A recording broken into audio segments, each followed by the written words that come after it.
अस्सलाम वालेकुम वरहमतुल्लाहि वबरकातुहू। मौजूद नाज़रीन, उम्मीद है आप सब खैरियत से होंगे।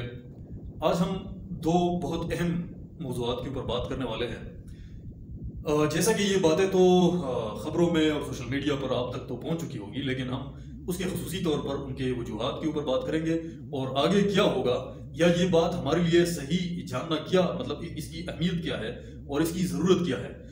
दो मसाइल जिसके ऊपर हम बात करेंगे, एक खैबर पख्तूनख्वा और स्पेशली आज जो बनों का जो मसला है, बनों में जो अमन मार्च के ऊपर फायरिंग हुआ और फिर उसके बाद एक लाखों की तादाद में, हजारों की तादाद में जो लोग निकले हैं अमन का नारा लगाते हुए, इसके पीछे क्या है। मतलब एक शायर ने क्या खूब कहा था कि वक्त करता है परवरिश बरसो, हादसा एकदम नहीं होता। तो आज हम इसी मौजू के ऊपर बात करेंगे। बहैसियत पश्तून, ये हर पाकिस्तानी और खसूसी तौर पर हर पश्तून जुबान कहने वाला, पश्तूनों के इलाके में रहने वाला और पश्तून नस्ल से ताल्लुक़ रखने वाला इंसान जो है, वो अमन जो है, अमन का लफ्ज़ जो है, इसके साथ बिला किसी तफरीक के, बिला किसी सियासी पार्टी के, बिला किसी एनी सॉर्ट ऑफ ऑर्गेनाइजेशनल जो उनके साथ कोई ताल्लुक हो, उसके बिला तफरीक अमन का जब नारा लगाया जाता है तो हर पश्तून के दिल में ये जाग जाता है कि आई हैव टू स्ट्राइव, मतलब I have to strive and struggle for peace. क्योंकि इस मतलब दहाइयों से पश्तून जो है ये अमन के पीछे जो है जैसे जैसे पागल जैसे कोई हो जाता है ना, तो इस तरह हो चुका है हर पश्तून। मतलब एक तो आप अमन के लिए मार्च करते हैं, एक अमन के लिए आवाज उठाते हैं, अमन मांग रहे हैं, रियासत से अमन मांग रहे हैं, आप निकल रहे हैं इसी अमन के लिए। तो जब आप एक पुरअमन मार्च करते हैं, उसी पुरअमन मार्च के ऊपर भी अगर आप पुरअमन नहीं रह पाते, तो इससे आप क्या अंदाजा लगाते हैं कि रियासत की पॉलिसी की तरह जो स्टेट है इसकी मतलब प्लानिंग किया है इस खित्ते पर, और स्टेट है किधर। मतलब ये जिम्मेदारी है स्टेट की प्रोवाइड करना, अमन प्रोवाइड करना, और ये कंप्लीटली स्टेट इसमें नाकाम हो चुका है। इनके वजूहात के ऊपर हम बात करेंगे। दूसरा मसला जो है जिसके ऊपर हम बात करेंगे वो मसला है बांग्लादेश। बांग्लादेश में आज जिस वक्त मैं आपके साथ बात कर रहा हूँ, बांग्लादेश के अंदर पहले पुलिस आए, पुलिस चले गए, पुलिस नाकाम हुए और अब आर्मी आ गई। 1000 तक नौजवान जो है वो बांग्लादेश में कत्ल हो चुके हैं। बांग्लादेश के अंदर कर्फ्यू नाफिज हो चुकी है। शेख हसीना वाजिद जो एक खौफनाक, जो मैं क्या कहूँ इसको, चुड़ैल कहूँ या डायन कहूँ, क्या कहूँ इसको, हमने जो मतलब एक वन पार्टी सिस्टम बांग्लादेश में नाफिज किया है, और खालिदा जिया जो कि उनकी मेन अपोजिशन लीडर्स में से है, मुस्लिम लीग के साथ ताल्लुक रखने वाले, उसके साथ जो सलूक किया है उसने, ये बहुत ज्यादा खतरनाक बात है। लेकिन दुनिया उसके ऊपर खामोश है क्योंकि नौजवान जो है वहां पे बेरोजगार है, एक कोटा सिस्टम है उधर। ये इसके ऊपर बात करेंगे। दूसरा मसला हमारा ये होगा कि हम बांग्लादेश के ऊपर थोड़ी सी बात करेंगे। हर किसी के लिए समझना जरूरी है ये करंट अफेयर्स जो आज हालात हो रहे हैं। और तीसरा जो थोड़ा सा हम इसको टच करेंगे इस मसले को, वो कश्मीर का मसला है। कश्मीर के ऊपर डिटेल से बात नहीं करेंगे, थोड़ा सा जो हमारे बनों के मसले से के साथ रिलेटेड जो बातें हैं वो करेंगे। अच्छा, तो पहले आते हैं पश्तूनों के हवाले से। आपको पता है कि 15 जुलाई को बनू कैंट के ऊपर एक अटैक होता है, और उसी अटैक में तकरीबन ये रिपोर्ट किया जाता है कि 8 जो पाकिस्तान आर्मी के जवान थे वो शहीद हो गए। ठीक है, इसी तरह मतलब दहशतगर्दों ने अटैक किया, और एक कॉल भी लीक हो गई, और वो कॉल थी नूर वली महसूद जो कि तहरीक तालिबान पाकिस्तान के कमांडर है, और वो अपने चंद ग्रुप्स को इंस्ट्रक्शंस दे रहा था। मतलब ऐसा ही कोई कॉल रिसीव हुआ, मैंने खुद सुना नहीं, लेकिन एक बहुत क्रेडिबल जर्नलिस्ट को मैं सुन रहा था, तो वो कह रहा था कि एक कॉल लीक हुई है और वो कॉल में वो इंस्ट्रक्शंस दे रहा है कि आप जाओ स्कूल्स के ऊपर अटैक करो, हस्पताल्स के ऊपर अटैक करो, पाकिस्तान के अंदर एक कियास क्रिएट करो, और चंद वाकयात की जिम्मेदारी कबूल करो, चंद की कबूल ना करो, ताकि इस तरह भी हो कि लोग जो पाकिस्तान के सिविलियन है, ताकि वो भी हमारे से बदजन ना हो, ताकि उन लोगों को भी मतलब ये ना पता चले कि मतलब ये हम इतना गलत काम भी कर सकते हैं। बहरहाल आपने सुना होगा कि फलस्तीन के अंदर जब अस्पतालों के ऊपर इसराइल ने अटैक किया तो पूरी दुनिया उसके ऊपर लानत भेज रही थी, माँ से वाए चंद ममालिक के जो कि उनके सरपरस्त है, वो आप सब जानते हैं, उस डिटेल में जाना नहीं चाहता हूँ। और यकीनन आप सब ने उनकी बहुत ज्यादा मजम्मत की होगी, परेशानी आप परेशान हो चुके होंगे, बद्दुआएं दी होगी आपने। लेकिन 15 जुलाई को जब कैंट के ऊपर अटैक होता है, उसके बाद अटैक होता है, ठीक एग्जैक्टली डीआई खान के अंदर एक हॉस्पिटल के ऊपर अटैक होता है। उसके अंदर क्या होता है कि 2 फौजी जवान शहीद होते हैं और 5 सिविलियन शहीद होते हैं। तो अब जब जिसका कोई लेना देना है भी नहीं जंग से, ठीक है ना, कोई लेना देना नहीं है जंग से। अब मैं हैरान इधर रह जाता हूं कि ये लोग क्या कह रहे हैं। लोग ये नारा लगा रहे हैं कि ठीक है, सही है, आप की जो लड़ाई है, तालिबान और फौज की जो लड़ाई है, आप आपस में लड़ते रहे। हम जो कर रहे हैं, मतलब हम कारोबार कर रहे हैं, वो कारोबार हम नहीं कर सकते। آپ لوگوں کی وجہ سے ہماری زندگیاں محفوظ نہیں ہے، بچے اسکولوں کو جاتے ہیں تو ہمارے ساتھ فکر ہوتا ہے. یہ ساری چیزیں خیبر پختونخوا میں اسپیشلی اور پورے پاکستان میں یہ جو دہشت گردی ہے ان کے واقعات میں کافی اضافہ ہو چکا ہے. اب ایک واقعے کے اوپر اگر میں بات کروں گا تو یہ ویڈیو بہت لمبی ہو جائے گی، لیکن جو بھی واقعہ ہوتا ہے، اگر باجوڑ میں ہوتا ہے، سوات میں ہوتا ہے، بنو میں ہوتا ہے، ڈی آئی خان میں ہوتا ہے، پشاور میں ہوتا ہے، جدھر بھی ہوتا ہے، اب سب کو اسی وقت پر پتہ چل جاتا ہے، کیونکہ ہم ان دہشت گردی کے واقعات کے ساتھ ہم اتنے عادی ہو چکے ہیں کہ ہم اسی وقت پر بھول جاتے ہیں. اب آتے ہیں بنو کے مسئلے کے اوپر کہ بنو کے لوگوں نے جو نکلے امن کا جو مارچ کیا، انہوں نے بنو کمپلیکس تک جانے کا ان کا جو پلان تھا، ان سے اس مارچ کے نکلنے سے پہلے جو تاجر تھے اور یہ جو سارے مشران تھے، سارے جو لیڈرز تھے، انہوں نے کہا کہ جو بھی اس مارچ میں آئے گا تو وہ کوئی بھی کسی بھی پارٹی کا جھنڈا اپنے ساتھ نہیں لے کر آئے گا. ایک جھنڈا لے کر آئے گا، اور وہ جھنڈا جو ہے وہ سفید جھنڈا ہوگا، اور وہ امن کے لیے ہوگا، کیونکہ ہم پیس مانگتے ہیں، امن مانگتے ہیں، اور یہ ریاست کی ذمہ داری ہے. اب دیکھیں تو لوگوں کو جب پتا چلا کہ یہ تو کسی مخصوص پارٹی کا احتجاج نہیں ہے، تو ہر کوئی اور سب کو تو یہ پتا تھا کہ مطلب امن ہمارے سب کا مسئلہ ہے، تو سارے لوگ اس میں شریک ہو گئے، اور لاکھوں کی تعداد میں لوگ اس امن مارچ میں شریک ہو گئے. جب کمپلیکس تک پہنچے تو اس کے اوپر اٹیک ہو گیا، 3-4 جوان اس کے اندر شہید ہو گئے. اب یہ 3-4 جو جوان شہید ہو گئے، اس کے بارے میں یہ سوشل میڈیا پہ تو خیر مختلف چیزیں بتائی جا رہی ہے، لیکن ابھی تک جو میں بتا رہا ہوں تقریباً 20-25 تک ان میں زخمی ہو چکے ہیں، 3-4 اس میں شہید ہو چکے ہیں. اب ان کا ایگزیکٹلی صحیح پتہ نہیں چل رہا ہے کہ یہ اتنا غلط کام ہوا ہے کہ جتنی بھی اس کی مذمت کی جائے، جتنے سخت الفاظ استعمال کیے جائے وہ کم ہے.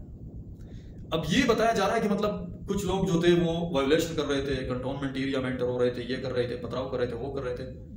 اب اس کی تحقیقات کے لیے تو کمیشن بنایا گیا ہے کہ اے پی گورنمنٹ کی طرف سے، وہ تحقیقاتی کمیشن ہے، وہ تحقیقات کریں گے، اس کے بعد جو کچھ بھی سامنے آئے گا اس کے اوپر بحث ہوگی. ابھی تک تو وہ چیز کلیئر نہیں ہے. لیکن ایک انسان کی زندگی کو مطلب صرف اسی بنیاد پر کہ وہ امن مارچ کر رہا ہے، وہ کوئی دہشت گرد نہیں ہے، اس کے پاس کوئی اسلحہ نہیں ہے، کس نے آپ کو رائٹ دیا ہے کہ آپ اس کے اوپر اٹیک کریں، آپ اس کے اوپر گولی چلائیں؟ سب سے بڑی ناکامی جو ہے یہ ریاست کی یہ ناکامی ہے.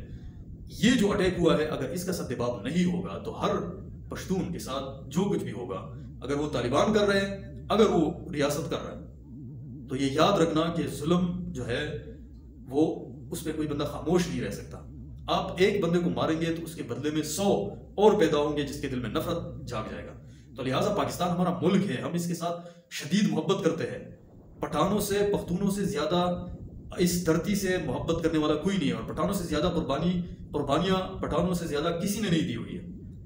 لہٰذا اس بات کے اوپر غور کرنا چاہیے اور اپنے پالیسیز کو اس کے اوپر نظر ثانی کرنا چاہیے. امن جو ہے اس خطے کا سب سے بڑا مسئلہ ہے، کسی بھی حال میں اس علاقے کو پرامن بنانا ہوگا. ادروائز یہ جو ادھر ادھر کی باتیں ہو رہی ہے کہ مطلب آزاد پختونستان یا مطلب اس طرح کی اگر جب باتیں ہو رہی ہے، تو اس میں اگر یہ واقعات نہیں رکے تو پھر اس میں اضافہ ہوگا، ایک کیوس کریٹ ہوگا. آلریڈی طالبان جو کچھ کر رہے ہیں وہ تو کر رہے ہیں، وہ تو ایوری بڈی ہو، لیکن یہ جو پرامن لوگ ہیں پھر اس کے دل کے اندر بھی اس خطے کے لیے، اس ملک کے لیے جو ہے وہ حب الوطنی کا وہ جذبہ ختم ہو جائے گا. لہٰذا یہ ذمہ داری ہے اسٹیٹ کی، یہ ریاست کی ذمہ داری ہے کہ وہ کھلم کھلا ایک پالیسی کو عوام کے سامنے ڈکلیئر کریں. مطلب ایک پالیسی بنائے اور اس پالیسی کو عوام کے سامنے لایا جائے اور کلیئر کر دیا جائے، ایک ٹائم سپین دیا جائے، اس ٹائم سپین میں ہم اس خطے کو پرامن بنائیں گے. اپنی بارڈرز کی جو سیکیورٹی ہے وہ بہت زیادہ امپورٹنٹ ہے. اگر کوئی آپ کے ساتھ لڑتا ہے، اگر کوئی مطلب اس اسٹیٹ کی وائلیشن کرتا ہے، کوئی نان اسٹیٹ ایکٹر ہے، تو دس از یور ریسپانسبلٹی. یہ آپ کی ذمہ داری ہے کہ آپ لوگ ان ریاست کے، اس اسٹیٹ کے باؤنڈریز کو محفوظ بنائیں. اس کے لیے آپ کے پاس بہت بڑی پوچھ ہے. ان کی ذمہ داری یہ ہے کہ مطلب یہ ریاست کو تحفظ پرووائڈ کرے. اگر وہ یہ کام نہیں کر سکتا تو پھر کس کے لیے ہے یہ بوجھ؟ مجھے افسوس ہو رہا ہے اس بات پہ کہ اگر کوئی دوسرے باہر سے آ کر آپ کے اوپر اٹیک کرتا ہے تو آپ کے بارڈرز اور آپ کی سیکیورٹی، اسی طرح تو عام عوام بھی اپنے گھروں میں بیٹھی ہوئی ہے، تو ان کی تحفظ کی ذمہ داری کون لے گا؟ بہرحال ان ساری چیزوں کو بہت کرسٹل کلیئر ہونا چاہیے اور عوام کے سامنے لانا چاہیے کہ اس فوج کی ذمہ داری کیا ہے اور اس کی رسپانسبلٹی کیا ہے، ہماری اگلی پالیسی کیا ہے، کیا ہونا چاہیے امن کے لیے. مطلب ہم سالوں سے، مطلب ڈیکڈ سے، عشروں سے ہم دیکھ رہے ہیں کہ مطلب یہاں اٹیک ہو گیا، وہاں اٹیک ہو گیا، فوجی نے یہ کیا، طالب نے یہ کیا. یہ کیا ڈرامہ لگا کے رکھا گیا ہے اور کیا ڈرامہ ہو رہا ہے؟ تو کوئی شک کیوں پیدا نہیں ہوگا؟ یہ سارے لوگ شکوک و شبہات میں ہوں گے کہ بھائی ابھی تک یہ دہشت گردی ختم کیوں نہیں ہوئی، ابھی تک ٹارگٹ کلنگ کیوں ہو رہی ہے، ابھی تک حملے کیوں ہو رہے ہیں. جب जब कोई पॉलिसी किसी स्टेट की नहीं है, एक बंदा आता है वो कोई और पॉलिसी लेके आता है, वो बंदा चला जाता है वो कोई दूसरा बंदा दूसरी पॉलिसी लेके आता है। ये रियासत है कि एक बंदे के साथ, एक बंदे के चले जाने के साथ पॉलिसी तब्दील हो जाती है पूरी। किसी से सुना मैंने कि मतलब ये जो रिकंसिलिएशन की पॉलिसी थी और नॉन स्टेट एक्टर्स के साथ जो रिकंसिलिएशन की पॉलिसी थी, वो चूंकि जंगल पे हमीद कर रहा था, अब वो पे हमीद नहीं रहा तो लिहाजा वो मसला हल नहीं हुआ। तो ये कौन सी पॉलिसी है स्टेट की कि एक बंदे के साथ मुंसलिक है? एक बंदा तो अगर वो फारिग ना होता और मर जाता तो फिर ये पॉलिसी फिर भी नाकाम होती। तो यार ये स्टेट है, ये कोई मजाक नहीं होना चाहिए। प्रो एक्टिव पॉलिसीज बनानी चाहिए और ऐसे पॉलिसीज बनानी चाहिए कि वो कमरों तक महदूद ना हो, उसके असरात भी दिखने चाहिए और लोगों को लोगों के सामने लाना चाहिए।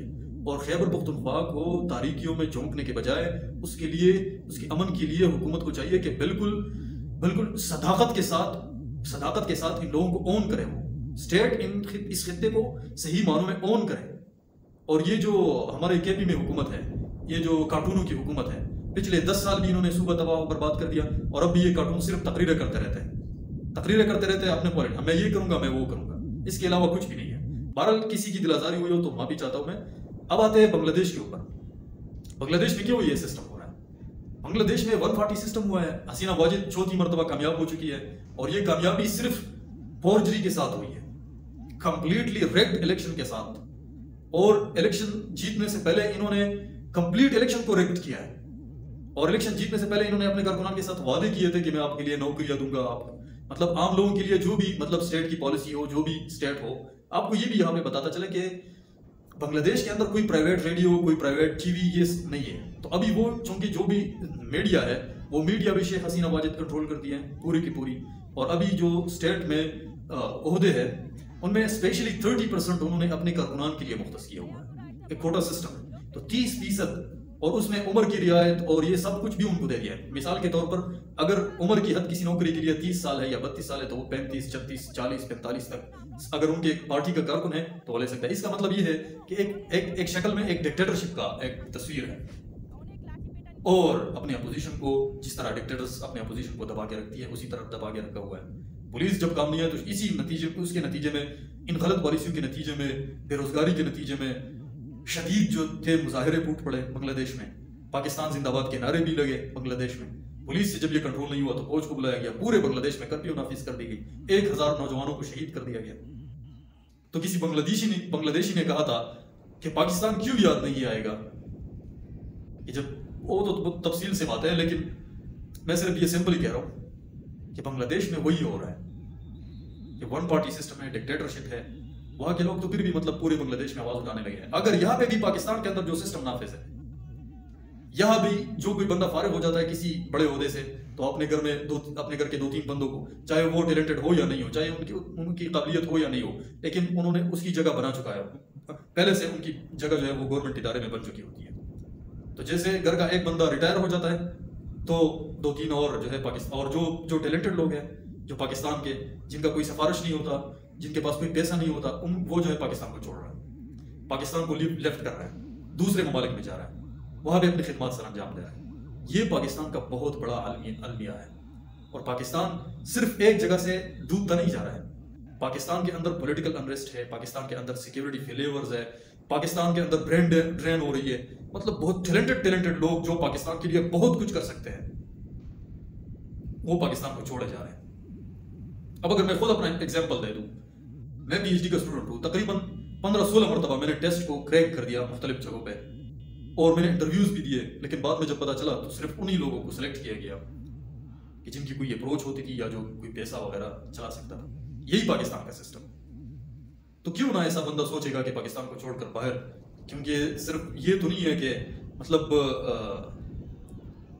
तो यही पाकिस्तान का अलमिया है। पाकिस्तान के अंदर भी इतना आपने लोगों को तंग किया हुआ है कि करीब ऐसा होगा कि पूरा पाकिस्तान फट पड़ेगा आपके ऊपर। लाखों के तादाद में यूनिवर्सिटियों से नौजवान फारिग होते हैं, उनके पास आपको प्लेस करने के लिए कोई जगह नहीं होती है वहां सिवाय अपने लोगों को।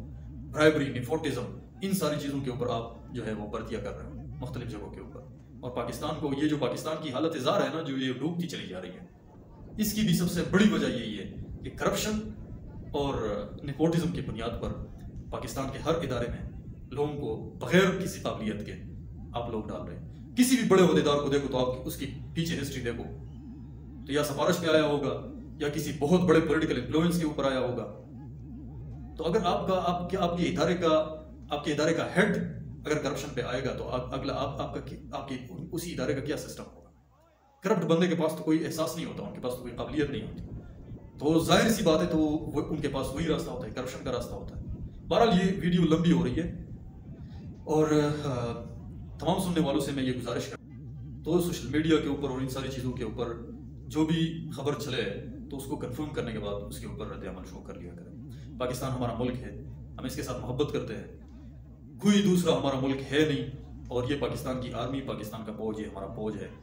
اگر چند لوگوں کی وجہ سے اس کی بدنامی ہو رہی ہے تو یہ بھی ہمارا فرض ہے کہ اس کی بدنامی نہ ہو. لیکن یہ بہت زیادہ ضروری بات ہے کہ اس خطے میں امن کے لیے کلیئر کٹ پالیسی بننی چاہیے اور وہ عوام کے سامنے لانی چاہیے تاکہ عوام کو یقین آ سکے کہ آپ عوام کے لیے کیا کر رہے ہیں، کیونکہ عوام کی تو ہر وقت خون بہتی ہے صرف. Thank you so much for watching this video.